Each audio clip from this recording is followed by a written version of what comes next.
অতঃপর কবি এসে জনতার মঞ্চে দাঁড়ালেন। তখন পলকে দারুণ ঝলকে তরিতে উঠিল জল, হৃদয়ে লাগিল দোলা, জনসমুদ্রে জাগিল জোয়ার, সকল দুয়ার খোলা। নীরবে তাহার বজ্র কণ্ঠবাণী, গণসূর্যের মঞ্চ কাঁপিয়ে কবি শোনালেন তার অমর কবিতাখানি। আর যদি একটা গুলি চলে, আর যদি আমার লোকের উপর হত্যা করা হয়, তোমাদের বর কাছে আমার অনুরোধ রইল, প্রত্যেক ঘরে ঘরে দুর্গ করে তোলো। আমরা আজকে 10-15 জন রিস্কাওয়ালা আমাদের নির্দিষ্ট পকেটের টাকা খরচ করিয়া এই 7ই মার্চ উপলক্ষে ধানমন্ডি 32-এ গেছিলাম ফুল দেওয়ার জন্য। এই যে স্কয়ার হাসপাতালের কাছাকাছি যাওয়ার সময় পুলিশের 2টা গাড়ি আসলো আর আমাদের ফুলগুলা সব ছিঁড়ে ফেলে দিছে, এবং আমাদের এই যে 7 জন মহিলা, একজন মহিলার সাথে একজন বাচ্চাও আছে, আর আমাদের 3 জন রিক্সা চালক, এই মোট 7 জন লোক পুলিশে ধরে নিয়ে গেছে, আর আমাদের একটা রিক্সা পুলিশে নিয়ে গেছে। এখন কথা হইছে, এই দেশও যদি শেখ মুজিব 7ই মার্চে ভাষণ না দিত, তাইলে আমরা এখনো পাকিস্তানের কলোনি থাকতাম। সেই শেখ মুজিবের শ্রদ্ধা জানানোটা কি আমাদের অপরাধ? ভারত কি মহাত্মা গান্ধীর শ্রদ্ধা করে না? পাকিস্তান কি জিন্নারে করে না? আমেরিকা কি জর্জ ওয়াশিংটনের শ্রদ্ধা করে না? তাইলে আমরা শেখ মুজিবের শ্রদ্ধা করতাম, গেছিটা কি আমাদের অপরাধ? এই স্বাধীন বাংলাদেশে বাংলাদেশে শেখ মুজিবের শ্রদ্ধা করা কি অপরাধ? আমি জাতির কাছে এটা বিচার দিলাম। এই পুলিশের পক্ষে আমরা কথা বলি।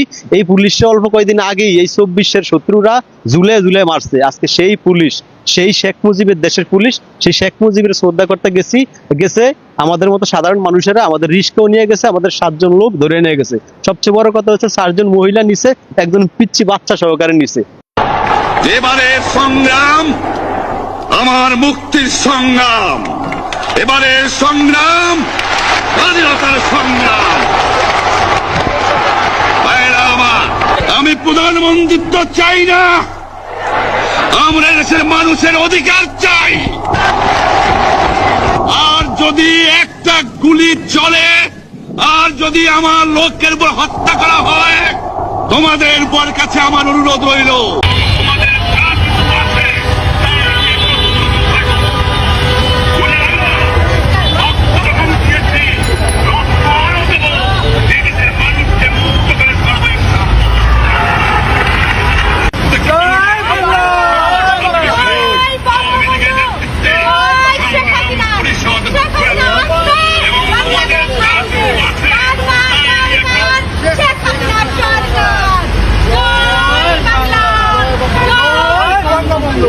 নমস্কার সুপ্রিয় দর্শক শ্রোতা, সকলকেই স্বাগত হিন্দু লাইভস ম্যাটার ইউটিউব চ্যানেলে। দর্শক, বিএনপি কোন পথে এগুচ্ছে? তাদের উপর যে রাজাকারের একটা ট্যাগ আছে, সেই ট্যাগটাই কিন্তু তারা প্রমাণ করতেছে। তারা নির্বাচনে জয়লাভ করার জন্য রাজাকার বিরোধী একটা অবস্থানে ছিল। কারণ জামাত রাজাকার, বিএনপি যদি রাজাকার হয় তাহলে রাজাকার মিলেমিশে একাকার হয়ে যাবে। সো এই যে রাজাকার এবং মুক্তিযোদ্ধা, এটার যে একটা কমপ্লিট একটা ডিভাইডিং লাইন আছে, একটা ডিমার্কেশন লাইন আছে, তো বিএনপি এই ডিমার্কেশন লাইনের মুক্তিযুদ্ধের পক্ষে থাকতে চেয়েছিল বা থাকার ভান করেছে। কিন্তু এই বিএনপি আমরা দেখেছি যে রাজাকারদেরকে যুগে যুগে পুনর্বাসিত করেছে। এই বিএনপি আমরা দেখেছি যে বাংলাদেশে একটা জামায়াতকে অপারেশন করার, জঙ্গিদেরকে অপারেশন করার একটা ক্ষেত্র তৈরি করে দিয়েছিল, এবং বিদেশে এই জামাতকে সরকারিভাবে বিভিন্ন দেশে, বিশেষ করে পশ্চিমা দেশগুলিতে জামায়াতকে থার্ড টিয়ার টেরোরিস্ট অর্গানাইজেশন হিসাবে গণ্য করা হয়। তৃতীয় গ্রুপের আর কি টেরোরিস্ট, সফট টেরোরিস্ট গ্রুপ হিসাবে গণ্য করা হয়, এবং বিএনপিকে তার মদতদাতা, এনাবলার, অর্থাৎ তাদেরকে এই জঙ্গিপনা কায়েম করতে সহায়ক শক্তি হিসাবে বিদেশে বিবেচনা করা হয়। যারা আমেরিকা, কানাডাতে পলিটিক্যাল অ্যাসাইলাম নিয়েছেন, তারা গুণাক্ষরেও জামায়াত এবং বিএনপির নামটা নিতে চান না। জামায়াতের কথা বললে তো আপনি অ্যাসাইলাম পাবেনই না। আর বিএনপি বললে তখন আপনাকে এক্সট্রা কোশ্চেনের মুখোমুখি হতে হবে। তারা আপনাকে প্রশ্ন করবে যে আপনি কোনো হরতাল করেছেন কিনা, জ্বালাও পোড়ানোর অংশ, নানান কাঠখড় পোড়াইতে হয়, এবং সিটিজেনশিপ হওয়ার আগে পর্যন্ত আপনাকে এই বিড়ম্বনা পড়তেই হবে। তো বিএনপি কি তাদের সেই জায়গা থেকে শিক্ষা নিয়েছে? এই যে 17 বছর তারা ক্ষমতার বাইরে ছিল, তারা একটা বিদেশে জামাত যেমন একটা পারাইয়া বা বিএনপিও যেমন একটা এই যে এরকম জঙ্গি সম্পৃক্ত একটা দল হিসাবে বিবেচিত হয়েছিল, সেই ট্যাগ থেকে বের হওয়ার কোনো চেষ্টা করছে? আমার তো মনে হয় হচ্ছে না। যদিও নির্বাচনে আমরা দেখেছি যে তারা স্ট্রংলি জামায়াতের বিরুদ্ধে অবস্থান নিয়েছে, মুক্তিযুদ্ধের পক্ষে অবস্থান নিয়েছে, কিন্তু তাদের যে কার্যক্রমগুলি সেটা সেই দিকে ইঙ্গিত দিচ্ছে না। যেমন তারা বলেছে যে এই যে জুলাই সনদ বাস্তবায়ন তারা করার পক্ষে, আবার মানে একবার বলে পক্ষে আবার বলে বিপক্ষে, বাতাস বুইজা কথা বলে। তারপরে এই যে জুলাই জঙ্গিদের ইন্ডেমনিটির ব্যাপারে তারা প্রথমে বলেছিল যে তদন্ত হওয়া উচিত, এখন আবার 180 ডিগ্রি ঘুরে গিয়ে বলতেছে যে এটা তো এই তখন আমরা মানে জুলাই জঙ্গিদের পক্ষে আর কি, এরকম একটা বিবৃতি দিয়েছে। উইশি বক্তব্য। আই ডোন্ট নো বিএনপি কোন দিকে যাবে।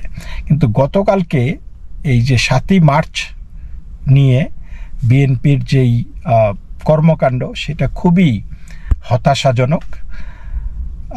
7ই মার্চ হয়েছে মুক্তিযুদ্ধের অস্তিত্ব।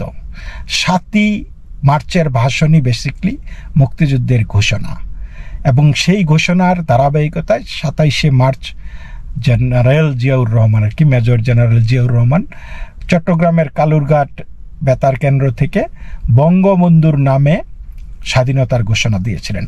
বঙ্গবন্ধুর নামে, কিন্তু নিজে সরাসরি বলেন নাই, বলছে আমি মেজর জিয়া বলছি on behalf of the supreme leader বা বাংলাদেশের প্রধান নেতা বঙ্গবন্ধু শেখ মুজিবুর রহমানের পক্ষ থেকে। সো পক্ষ থেকে, আমার পক্ষ থেকে যদি আমার ছেলে বা আমার স্ত্রী কোথাও ভূমিকা পালন করে, সেটা আমারই ভূমিকা পালন করার কথা, তাই না? তো যাই হোক, এবং মুক্তিযুদ্ধের মুক্তিযুদ্ধটাকে সংগঠিত করেছে বঙ্গবন্ধু শেখ মুজিবুর রহমান। সুতরাং 7ই মার্চ যতদিন বাংলাদেশ থাকবে, 7ই মার্চের সেই স্পিরিট বহমান থাকবে, এটাকে অস্বীকার করার কোনো সুযোগ নাই। 32 নম্বর ভাঙ্গা হয়েছে, বারবার ভাঙ্গা হয়েছে, তারপরেও সেই 32-এর চেতনা, বঙ্গবন্ধুর চেতনা, মার্চের চেতনা, 71-এর চেতনা, মুক্তিযুদ্ধের চেতনা, এটা কি তারা দাবিয়ে রাখতে পেরেছে? পারে নাই। তিনি বঙ্গবন্ধুর সেই দীপ্ত কণ্ঠে বলেছিল না যে 7 কোটি বাঙালিকে দাবায় রাখতে পারবে না, তোমাদেরকে ভাতে মারবো, তোমাদেরকে পানিতে মারবো বলেছিল না? তো এই যে মানুষের চেতনা, মানুষের মধ্যে যে সুপ্ত আগুন আজকে বুদবুদ করতেছে, এটাকে কিন্তু দাবায় রাখা যাবে না। তো এরকম 32 নম্বর যতবার ভাঙবেন, ততবার 32 নম্বর মানুষের হৃদয়ে আকাশচুম্বী মহিরুহ হয়ে অবস্থান করবে। তো এই ঐতিহাসিক 7ই মার্চে ফুল নিয়ে রাজধানীর ধানমন্ডির 32 নম্বরে যাওয়ার পথে 4 জনকে গ্রেপ্তার করেছে পুলিশ। তাদের বিরুদ্ধে হয়েছে সন্ত্রাস বিরোধী আইনে মামলা। শনিবার সকাল 6:30টার দিকে বঙ্গবন্ধুর বাসভবনের কাছে স্কয়ার হাসপাতালের বিপরীতের সড়ক থেকে তাদের আটক করা হয় বলে পুলিশ জানিয়েছে। কলাবাগান থানার ভারপ্রাপ্ত কর্মকর্তা মোহাম্মদ ফজলে আশিক বলেন, গ্রেপ্তার ব্যক্তিরা হাতে ফুল নিয়ে মিছিল করতে করতে ধানমন্ডির 32 নম্বরে যাচ্ছিলেন। এ সময় স্কয়ার হাসপাতালের বিপরীতে সড়ক থেকে 4 জনকে আটক করা হয়। সন্ত্রাস বিরোধী আইনে মামলা দিয়ে তাদের আদালতে পাঠানো হয়েছে। তো দর্শক বলেছে যে এইখানে 10-15 জন ছিলেন এবং তারা বাকিরা, তাদের হাতে ছিল ফুলের মালা। তো পুলিশের উপস্থিতি টের পেয়ে মিছিলটি ছত্রভঙ্গ হয়ে যায়। তারপরে তারা 4 জনকে আটক করে, তাদের মধ্যে 3 জন নারী এবং 1 জন পুরুষ। তো দর্শক, এই যে বঙ্গবন্ধু বলেছিলেন 1971 সালের 7ই মার্চ সোহরাওয়ার্দী উদ্যানে ঐতিহাসিক ভাষণে তিনি বলেছিলেন, এবারের সংগ্রাম আমাদের মুক্তির সংগ্রাম, এবারের সংগ্রাম স্বাধীনতার সংগ্রাম। এবং পরবর্তীতে সেই 26শে মার্চ এবং 27শে মার্চ এই ঘোষণাটি মেজর জিয়া দিয়েছিলেন বঙ্গবন্ধুর পক্ষ থেকে। তো এখন এই যে তারা যে সন্ত্রাস বিরুদ্ধে আইনে গ্রেপ্তার করা হলো এই 4 জনকে, মানে কি সন্ত্রাসটা করেছিল? ফুল হাতে কি সন্ত্রাস করা যায়? 7ই মার্চে বঙ্গবন্ধুর বাংলাদেশের এই জাতীয় নেতার যেই বাসভবন, যেখানে স্মৃতি বিজড়িত, সেই জায়গায় যাওয়া, শ্রদ্ধা নিবেদন করা কি সন্ত্রাস? ফুল দিয়ে সন্ত্রাস করা যায়? 7ই মার্চকে যদি আপনি অস্বীকার করেন, তাহলে কি মুক্তিযুদ্ধকে অস্বীকার করতেছেন না? 7ই মার্চকে যদি আপনি অস্বীকার করেন, তাহলে 71কে অস্বীকার করতেছেন না? 7ই মার্চ যেই উদাত্ত আহ্বান জানিয়েছিলেন বাঙালিকে যে এবারের সংগ্রাম মুক্তির সংগ্রাম, সেই মার্চ সেইটাই বারবার বেজেছে, সেইটাই শুনেছে মুক্তিযোদ্ধারা। বঙ্গবন্ধুর ডাকে তারা যুদ্ধে ঝাঁপিয়ে পড়েছিল, বঙ্গবন্ধুর ডাকে মেজর জিয়াও স্বাধীনতার ঘোষণা দিয়েছিল, বিদ্রোহ করেছিল। সুতরাং এই দিনটিকে বাদ দিলে মুক্তিযুদ্ধের কে কিছু থাকে, জিনিসটা আপনারা একটু চিন্তা করে দেখবেন। তারেক রহমান যেই পথে এই যে ফুল নিয়ে যাওয়াতে, স্ট্যান্ড গান না, মেশিন গান না, ফুল নিয়ে যাওয়ায় সন্ত্রাস বিরোধী আইনে মামলা হয়ে গেছে। দারুণ জিনিস। তাহলে আই ডোন্ট নো মানে হোয়াট দে আর থিঙ্কিং। তারপরে একইভাবে আমরা দেখেছি যে রাজধানীর ওই চানকারপুলের মোড়ে বঙ্গবন্ধুর এই ঐতিহাসিক 7ই মার্চের ভাষণ সাউন্ড বক্সে বাজানোর কারণে ঢাকা বিশ্ববিদ্যালয়ের এক সাবেক ছাত্রলীগ নেতা সহ 2 জনকে আটক করেছে শাহবাগ থানার পুলিশ। এই ঘটনাটিও শনিবারে ঘটেছে এবং পরে সাউন্ড বক্সটি পুলিশ জব্দ করেছে। তো দর্শক, আপনারা একটু ভাইবা দেখেন যে কি অবস্থা। 7ই মার্চের ভাষণ, বঙ্গবন্ধুর স্বাধীনতার ডাক, এটা কি নিষিদ্ধ বাংলাদেশে? 7ই মার্চ ভাষণ কি শোনা যাবে না?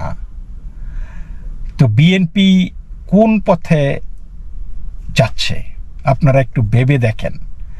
যে ফেসিবাদের কথা বলা হচ্ছে, যে ফেসিবাদ, যদিও বাংলাদেশকে প্রধানমন্ত্রী শেখ হাসিনা যেই উচ্চতায় নিয়ে গেছেন, শেখ মুজিবের কারণে, বঙ্গবন্ধুর কারণে বাংলাদেশ একটা স্বাধীন রাষ্ট্র হিসাবে অভ্যুদয় ঘটেছে। তো সেই জায়গায় দাঁড়িয়ে যখন আজকে বলা হয় যে এই 7ই মার্চের ভাষণও বাজানো যাবে না, তাহলে আমরা ফেসিবাদের কোন পর্যায়ে আছি চিন্তা করে দেখেন। ফুল নিয়ে গেলেও নাকি এরা সন্ত্রাসী মামলা হয়ে যায়, তাহলে আপনি কি নিয়ে রাস্তায় বের হবেন ভাবতে পারেন? মানে এইভাবে যদি বিএনপি চলে, then I don't think they can last for a long time. আপনারা একটু ভাইবা দেখেন বিষয়গুলি, যে কি জঘন্য অবস্থা। মানে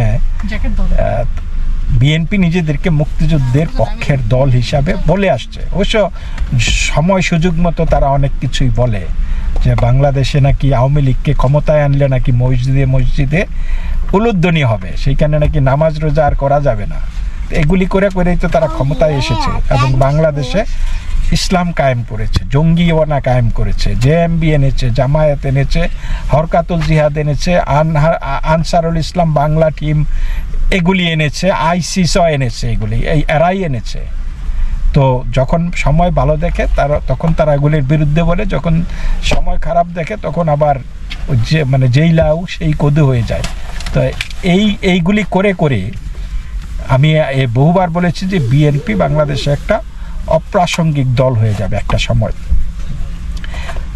ভালো হোক মন্দ হোক, যে কারণে হোক, জামাতের একটা চরিত্র আছে, সুতরাং জামাত সেই চরিত্র নিয়ে বাংলাদেশে রাজনীতি করতে পারবে।